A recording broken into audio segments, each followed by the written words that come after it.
Hey everybody, I'm back. This is John Corelli, your average guy, and his average guy opinion. I've taken about 3 weeks off of these, and I'm going to try to get into them again. Partially because of my mom. Mom, I blame you. She's like, I kind of miss those. And I was like, okay, I'll try to do them. She says it was kind of a way to keep up not only with what I'm doing, but also with current events, which is pretty much as sad as the way I keep up with current events, which is I go to my kid Logan and ask what Logan is seeing on Twitter. I don't even ask. Logan just tells me. Trying to, as you guys know, if you remember from a few weeks ago at the beginning of the year, I've been trying to refer to Logan as she. I'm doing my best with that I can. It's difficult because she still has most of the classic hallmarks of being a young man, but I'm going to keep trying. What I wanted to talk about today, though, was football. So, Mom, sorry to go on a topic that you really probably could not care less about, but it was an amazing weekend for playoff football. Now, I didn't watch too much. Out of the 4 games that were played this weekend, I only watched one, and I was really nervous because it was the very last one. I had so much going on this weekend. I had my basketball team that I coach. I have to deal with my crazy father. I deal with my crazy kids. I deal with my crazy self.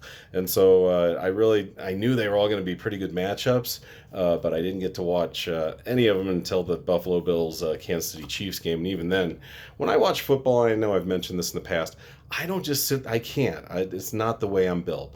With my busybody parents, I think genetically I just can't sit and watch a football game. So I'm up every commercial doing something, whether it's vacuuming a room or doing a few dishes or cooking food for my week's worth of lunches at work, or or maybe getting Logan or Dante a cup of coffee. I'm always up doing something during these games, which actually makes me feel a little less guilty for not for watching football at all. So yeah, but what an amazing 4 pack of games this weekend. Let's start with the first one. Actually, 2 went on Saturday and then 2 went on today. It's Sunday night. By the time I get this logged or uploaded, it'll be Monday morning. But so yesterday's games were San Francisco at Green Bay, and that was a surprising one. I really thought of all the 4 games, that was the lock. I really thought that Green Bay would summarily destroy the 49ers, especially in Green Bay, especially in the snow at Lambeau Field in Green Bay, as has been called forever, the frozen tundra. And I was watching, I didn't watch the game, but I'll get updates on my phone just to see what the score is. And I just checked in like 5 minutes in, Green Bay 7, San Francisco nothing. Oh man, they marched right down the field and scored. Okay, Aaron Rodgers is on point. The Green Bay offense, one of the top-ranked offenses in the league, and the NFC's #1 seed is locked in, oiled up, and is just going to steamroll the 49ers. Alas, no, they did not. And as a Broncos fan, this may be a good thing. We're going to see, because this is a monumental implosion by the Green Bay Packers. The Green Bay Packers, like I said, were up 7-0. They ended up losing 13-10 and absolutely imploded. Not so much their defense, not so much their offense. I mean, you could blame the offense, but especially the special team side of the ball. The only time San Francisco scored a touchdown was on a blocked punt. And if you get to watch it, it was the craziest thing. The ball just got blocked, went straight in the air. Half the players on the field didn't know where it was. It hit the ground. San Francisco guy picked it up and walked into the end zone with it. And that ended up pretty much being really why San Francisco won the game, because Green Bay's defense played really well. Can you imagine being Green Bay's defense and going, we only gave up 6 points and we still lost? That would feel awful. It's often how Denver Broncos defense felt this year when their offense couldn't back them up, and they were the #1 ranked defense for a good chunk of the year, and the offense just couldn't get it done.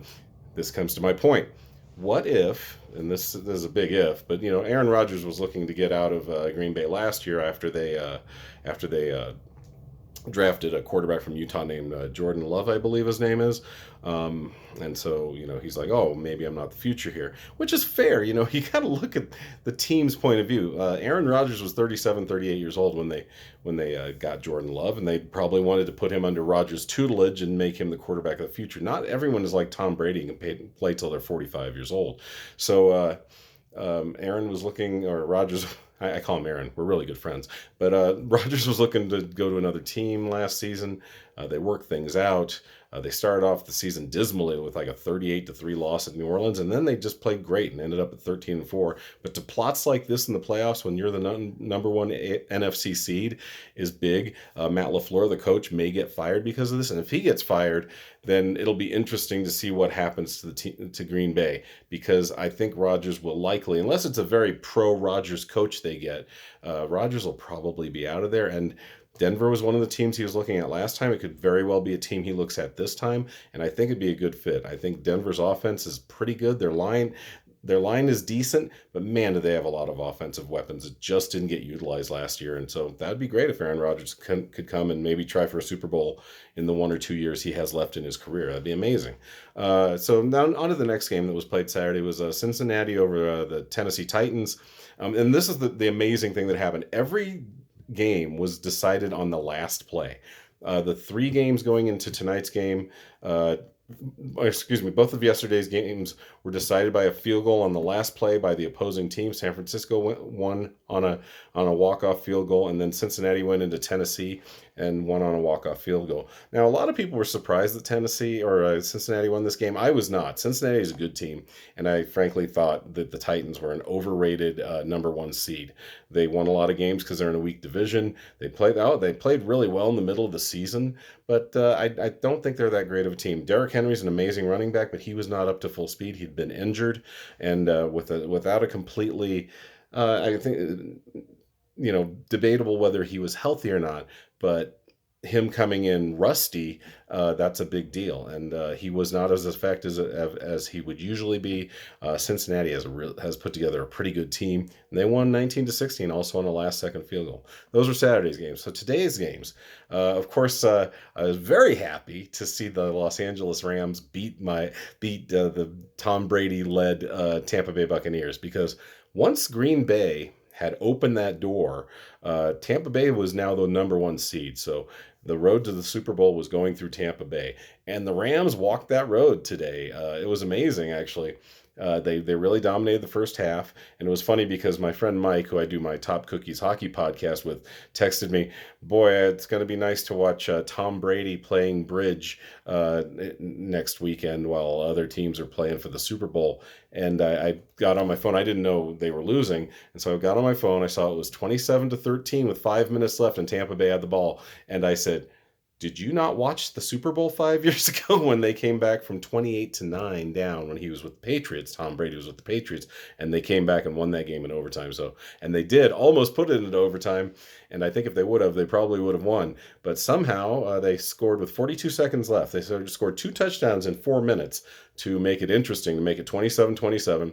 The Rams somehow marched down the field. I haven't seen the play, so I'm gonna have to watch the replay because I missed. Like I said, the only game I watched was Buffalo and Kansas City. So the Rams marched down the field and kicked like a 30-yard field goal to win it at the end of regulation. So all 3 games going into this 4th game tonight were decided on the last play of the game with field goals.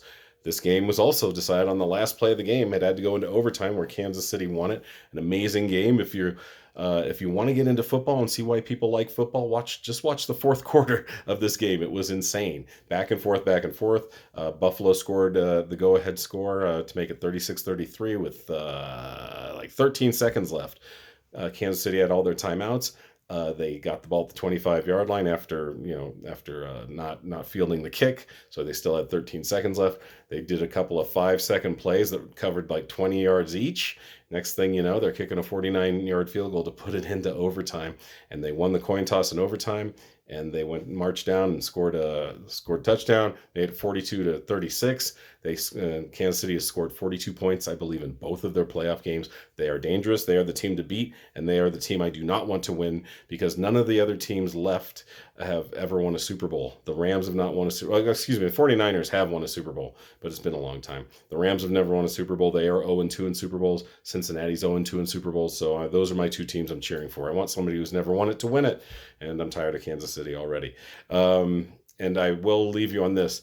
NFL, and I know I've mentioned this also last year, please adopt a more sensible overtime policy to decide your games because statistically, the team that wins the coin toss and gets the ball first wins the game 62% of the time.